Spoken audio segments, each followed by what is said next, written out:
आजको संसारमा कृत्रिम बुद्धिमत्ता एआई केवल प्रविधिको एउटा आविष्कार मात्र होइन, यो मानव सभ्यताको दिशा र विकासको मार्गलाई नयाँ तरिकाले आकार दिन सक्ने शक्ति बन्दै गएको छ।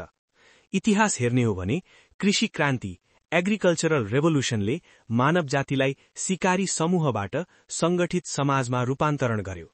त्यसपछि आएको औद्योगिक क्रान्ति इन्डस्ट्रियल रेभोल्युसनले यान्त्रिक शक्तिको प्रयोग गर्दै उत्पादन र यातायातमा व्यापक परिवर्तन ल्यायो।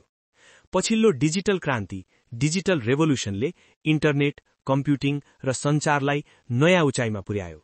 जसरी विगतका यी क्रान्तिहरू मानव सभ्यताको दिशा र गति बदल्ने कोसेढुङ्गा बने, त्यसरी नै एआई मानव सभ्यताको निम्ति अर्को कोसेढुङ्गा बन्दैछ र यसले हामीले सोच्न सक्ने भन्दा धेरै गहिरो प्रभाव पार्दैछ।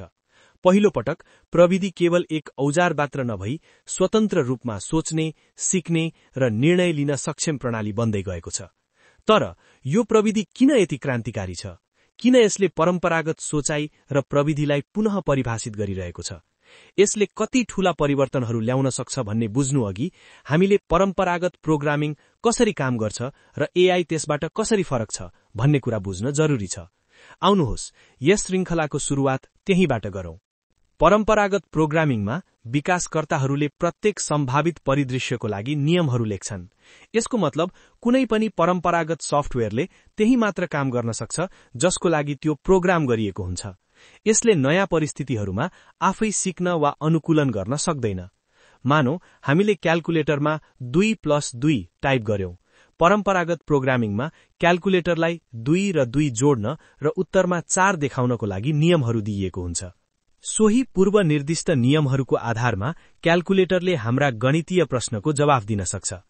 यदि कुनै सफ्टवेयर कम्प्युटर प्रोग्रामलाई नयाँ समस्या समाधान गर्न आवश्यक पर्यो भने विकासकर्ताले विद्यमान नियमहरूलाई परिवर्तन या नयाँ नियमहरू लेख्नुपर्ने हुन्छ।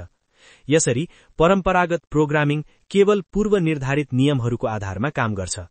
तर कृत्रिम बुद्धिमत्ता आर्टिफिशियल इन्टेलिजेन्स भने परम्परागत प्रोग्रामिङ भन्दा धेरै उन्नत प्रविधि हो र यसले फरक तरिकाले काम गर्छ।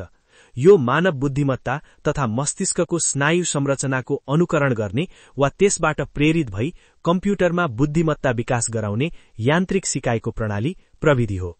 यसमा सफ्टवेयरले डेटा र अनुभवबाट सिक्छ, स्वतः नियमहरू बनाउँछ, समस्याहरू समाधान गर्न सक्छ र नयाँ परिस्थितिहरूमा आफै अनुकूलन हुन सक्छ। एआई मूलतः डेटा, अनुभव र गणनात्मक शक्तिको संयोजनद्वारा कार्य गर्छ। परम्परागत प्रोग्रामिङ निश्चित नियमहरूमा आधारित छ, जहाँ कम्प्युटरले केवल पूर्व निर्धारित निर्देशनहरू पालन गर्छ। तर एआईले डेटा र अनुभवबाट सिक्छ, स्वतः अनुकूलन हुन्छ र नयाँ परिस्थितिहरूमा निर्णय लिन सक्छ। यही क्षमताले एआईलाई एक साधारण प्रविधि नभई प्रविधि क्रान्तिको अर्को महत्वपूर्ण चरण बनाइरहेको छ। एआईले परम्परागत सोचाइको दायरा तोड्दैछ, जहाँ कम्प्युटर अब केवल गणना गर्ने यन्त्र मात्र नभई सोच्ने, बुझ्ने र समाधान खोज्ने सक्षम प्रणाली बन्दै थालेको छ। यही कारणले दि एआई रेभोल्युसन मानव इतिहासका अघिल्ला क्रान्तिहरू जस्तै एउटा टर्निङ पोइन्ट बन्न पुगेको छ। अब प्रश्न यो उठ्छ, एआई वास्तवमा कसरी काम गर्छ? यसका मुख्य प्रविधिहरू के हुन्? भाग 2 मा हामी एआई को कार्यप्रणालीलाई गहिराईमा बुझ्नेछौं।